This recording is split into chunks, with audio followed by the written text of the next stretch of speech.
Wow! Diba? Ang ganda ng garden ng barangay kay Anlog. Ano? Ayan. Oh, hello. Ito yung mga veterans ng mga taga kay Anlog. Si Mr. Pugi. Ito yung mga pinakabunso ngayon dito sa kay Anlog. Ayan. Yung mga yan.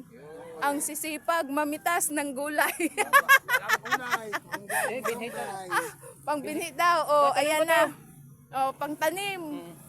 Pwede pa sa puro. Oh, pwede pa naman pang gulay yan. Ayan. Nakapasyal din sa loob ng 3 taon. Oh, ayan.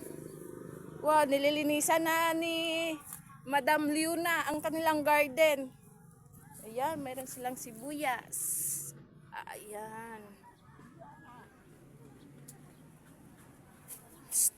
Ayusin mo yung pagtabas dyan, sis. Ayos na to. Oh. Ayan. Oh. Oh, ayan yung mga nag-aalaga dyan sa ating garden. Ang sisipag ng mga ito. Ayan, kaya ang gaganda ng resulta ng kanilang kasipagan o ang tataba ng ating mga gulay. Ayan, may sili. O, di ba? Ang mahal ng sili ngayon dito, dinadampot lang, guys. Ayan. Pwede ka mahingi basta meron kang pera, magbayad ka rin naman. Magbayad-bayad din naman, nakakahiya sa mga nagagawa. Meron din daw hingi. Are. Oh, namitas na. Namitas na ako ng gulay.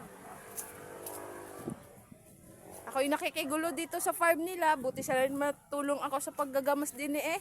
Wala man lang akong itak para makatulong magamas.